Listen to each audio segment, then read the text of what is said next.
Hey babes, welcome back to Coffee Over Apples. My name is Steph. This is a monthly TBR video. I'm going to be telling you about the books that I plan to read in August. If you're here for my regular scheduled TBR game, I promise this is the last month this year where I'm not playing my TBR game, simply because for some reason, August and September is the month where most of the arcs that I agreed to read are coming out. So I gotta get to them. If you're new here, consider becoming a channel member and subscribing to get notifications when you get more content like this. You can get access to all of my Discords, my 3 book clubs that I run, as well as bonus content. Let me know what you plan on reading in August. What is the book that you are most excited about for the remainder of 2025? I've already read my most anticipated book of the year. So like everything else is just icing on the cake, you know? Before I get started with telling you what I plan to read in August, let's check in with what I read in July, see if I finished them and see if anything is rolling over. In July, I was supposed to read Lucky Day by Chuck Tingle, and I did read this. My partner is currently reading this so that we can do a joint review for when this is released on August 12th. I was supposed to read Killer on the Road and The Babysitter Lives by Stephen Graham Jones, and I did read this. I was supposed to read Some Desperate Glory by Emily Tesh, and I did read this. I was supposed to reread and finish Rose House by Arcady Martine for a review, and I did read this. I was supposed to read Disfigured as the nonfiction pick for the Annotation Station Book Club, and I did read this. I was supposed to read Spiral by Koji Suzuki, and I am in the middle of this, so I will be finishing it in time. I was supposed to read Ring Shout by P. Jelly Clark, and I still will be able to finish this because it is very short and there's still a couple days left in July at the time of filming this. I was also supposed to read Of Beasts and When Among Crows.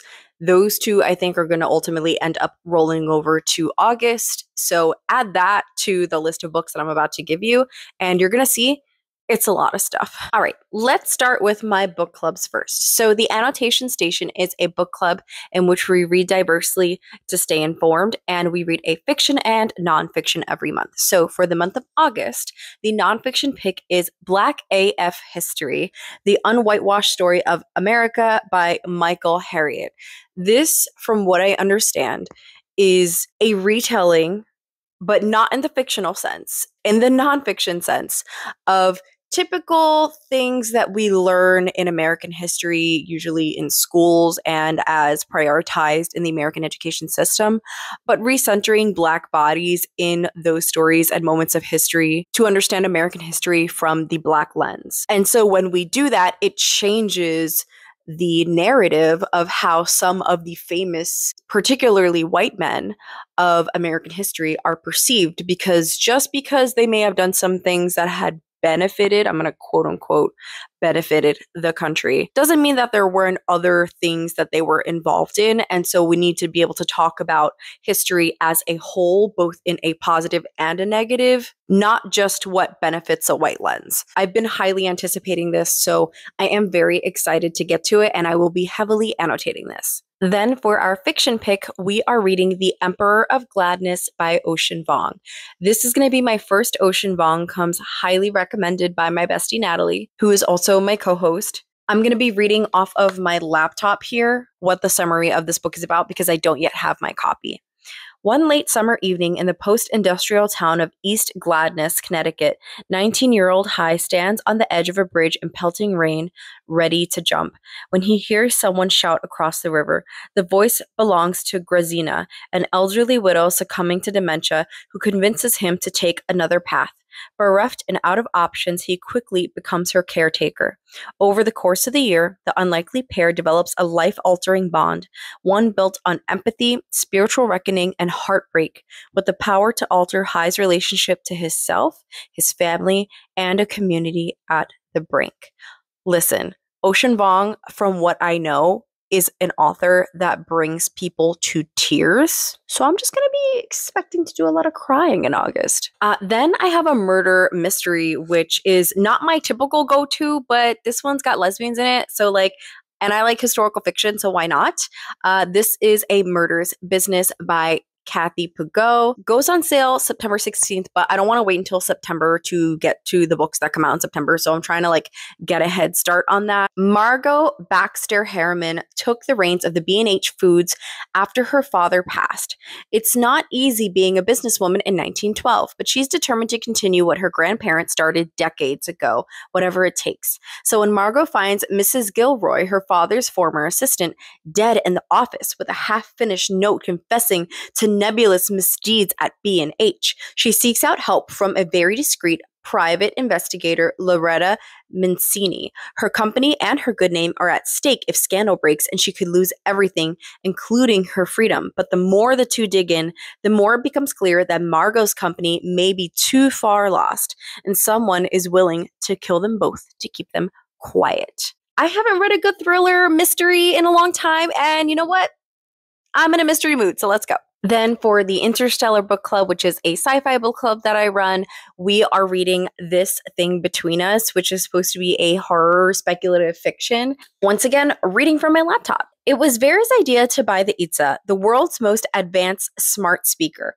Didn't interest Thiago, but Vera thought it would be a bit of fun for them amidst all the strange occurrences happening in the condo. It made things worse. The cold spots and scratching in the walls were weird enough, but peculiar packages started showing up at the house. Who ordered Industrial Lie? Then there was the eerie music at odd hours, Thiago waking up to Itza projecting light shows in an empty room. It was funny and strange right up until Vera was killed, and Thiago's world became unbearable, pundits and politicians all looking to turn his wife's death into a symbol for their own agendas, a barrage of texts from her well-meaning friends about letting go and moving on, waking to the sound of Itza talking slowly to someone in the living room. Oh, I'm just having a grand old time. Then I have Book of Night by Holly Black. This was sent to me by the publisher as a digital galley. It was Holly Black's adult debut, and the second book in this duology comes out in September, so I kind of got to get to the first one. In Charlie Hall's world, shadows can be altered for entertainment and cosmetic preferences, but also to increase power and influence. You can alter someone's feelings and memories, but manipulating shadows has a cost, with the potential to take hours or days from your life.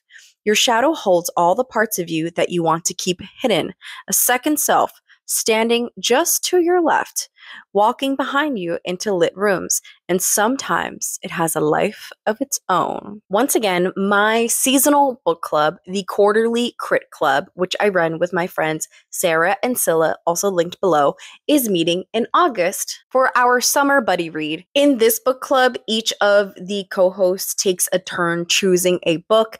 This time it is Scylla's turn, and Scylla has chosen The Water Outlaws. Hoping to get a copy of this from my library. I'm going to read the description. Pardon me if I make any mistakes in pronouncing any names. Lin Chong is an expert arms instructor, training the Emperor's soldiers in sword and truncheon, battle axe and spear, lance and crossbow. Unlike bolder friends who flirt with challenging the unequal hierarchies and values of imperial society, she believes in keeping her head down and doing her job, until a powerful man with a vendetta rips that carefully built life away. Disgraced, tattooed as a criminal, and on the run from an imperial marshal who will stop at nothing to see her dead, Lin Chong is recruited by the bandits of Liangshan, mountain outlaws in the margins of society. The Liangshan bandits proclaim a belief in justice for women, for the downtrodden, for progressive thinkers a corrupt empire would imprison or destroy. They're also murderers, thieves, smugglers, and cutthroats. Apart, they love like demons and fight like tigers. Together, they could bring down an empire. So I will say that most of the books on this list are chunky. I'm talking like between 300 and 600 pages. For me, that's a lot. That's a lot because it takes about a week for me to read a 300 to 400 page book. And in August, I'm reading this and this and this and this and this and this and this and this. Guess I'm going to be hosting a bunch of reading sprints in August because I could use some motivation to get through it all. but I'm hyped. Those are the books that I plan on reading in August. I hope you like this video. I post videos whenever I feel like it. Thanks for watching. Bye. Mr. Wonka, Mr. Wonka, work the